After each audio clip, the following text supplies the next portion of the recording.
Moby Dick. You think you know the story? Fact, legend, truth?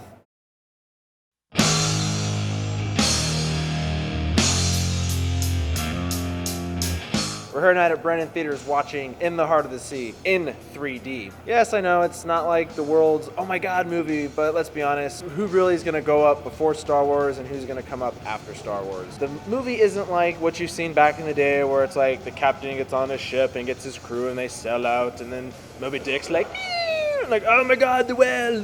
It's not like that. This author is writing the story about Moby Dick, but he needs to talk to one of these survivors that went out into the sea and that encountered Moby Dick, like where all the legends and stuff came from. So that's what this movie is. So this does have a lot of break moments where it starts off, you got the author and the survivor and they're talking, and then you see what's happening with Chris Hemsworth and whatnot, and it goes back to them, and then it goes to the action, it goes back to them. That can be a little distracting, but it makes up for it with the look. Oh my goodness, everybody in this entire film, everybody looked the part they were playing. The cities looked legit, grungy and cold and dirty. The boats looked like they would fall apart at any minute. All the crews have big old Grizzly Adam beards and are wearing like ragtag clothes, and everything looked good. Like, it's hard to even sit here and be like, no, movie didn't even look good at all. No way. But it did. It looked really good. No, man, you're stupid. It didn't look good at all. But it did. You. Movie had a great look to it. Definitely Oscar bait for the artistic direction. It's probably gonna get nominated for that, because even watching this, I'm like, yeah. And it was really hard to also tell kind of what was CG and what was practical and what maybe they went on location and maybe kind of did like there's like a green screen here, but we're still like in the ocean. Some of the whales, there's different whales and whatnot, they faded with me. Some of them looked real, some of them didn't look real. The acting wasn't over the top, it wasn't under the top. It was honestly what I would expect from a movie like this, just pretty simple. Like Abandon All Hope starts happening. I mean, you start to feel for some of them, you really do. You're kind of like, that sucks. Especially just out in the ocean. I mean, they even made a comment, the ocean is worse than a desert. The 3D wasn't a big kick for me on this 3D. There was like maybe one or two things when some stuff happened that really kind of was at you. But other than that, it was just kind of like, was this like another ploy for Hollywood to get more money off of the 3D train? I didn't really care for the 3D of this. It wasn't all that fantastical. All in all, the movie's pretty solid. I recommend, if you're interested in like time period piece movies or things with really great art direction, go see it in the theater. It's definitely worth it, especially with Moby Dick. I mean, that right there in itself is worth it. I'm gonna give this movie a 7.5 out of 10. It had good art direction, it had decent acting, it had a good storytelling. I did enjoy the take on the narrative of the story. It can get a little distracting in there here and there, but it's worth a go. Just see what the other whalers had to say. Let's check that out right now.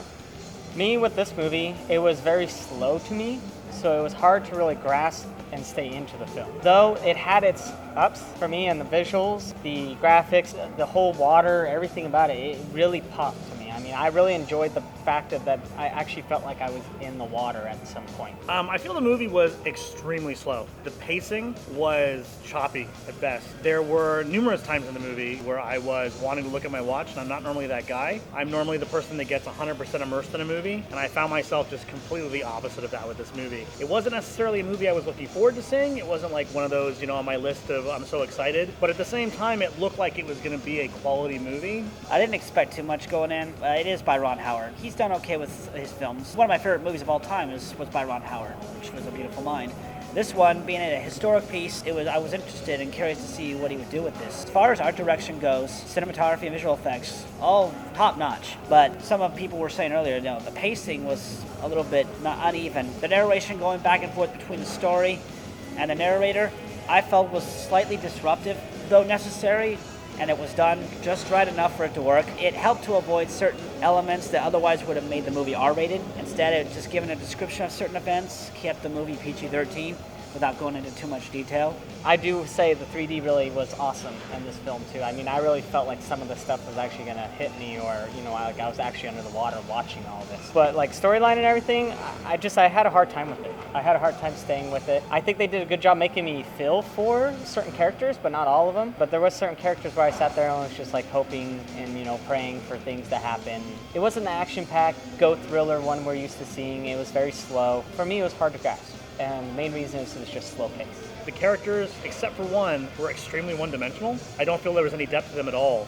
The only character I felt there was a lot of depth to was the gentleman telling the story, the narrator, so to say. I felt that they did a good job giving him some depth, but every other character was not just predictable, but more predictable than the story this is supposed to be leading to, the Moby Dick. There's more depth and more nuance in Moby Dick than this entire movie combined. In just the one character from Moby Dick. So I feel that it was a disappointment. It looked great. I felt the movie looked amazing. 3D didn't really add a lot to this movie, but overall the movie looked great. The times, the atmosphere, the city, the ship itself, the scenes where things are going to hell, it looked believable. It looked pretty awesome. If it gets an Oscar now for costume design or art direction, or even cinematography, I wouldn't be too surprised, but I doubt it would win. But if those three categories, again, art direction, cinematography, and costume design, deserve a nod at least for the Oscars this coming Oscar season. As far as 3D is concerned, I think the best use of it was when we're underwater and the water, or when we're above the surface and the water kept splashing at the camera. It almost looked like the water was on my glasses. So it got a little annoying, but I get the idea. They're trying to make you feel like you're there.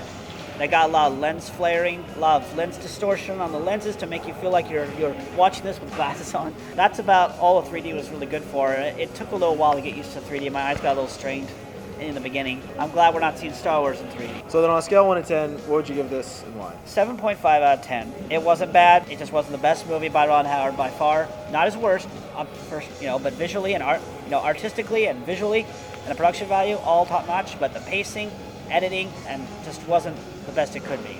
I'm going to give this one a 6, and the main reason is because of the slow pacing. But I didn't give it a horrible score because I did enjoy the graphics and how they made it feel.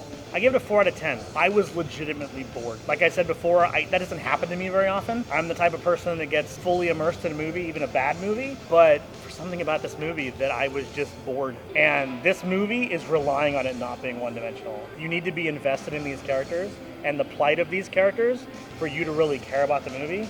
And I wasn't able to make that connection with any of the characters, which just pulled me completely out of the movie.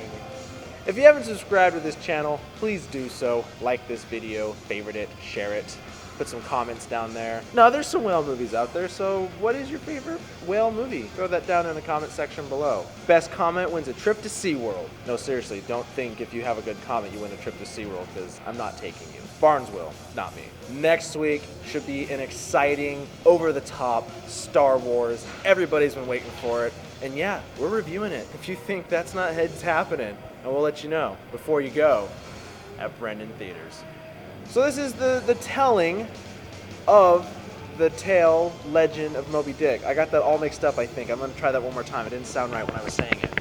This is the telling. Okay. Good morning, America. What offends you today?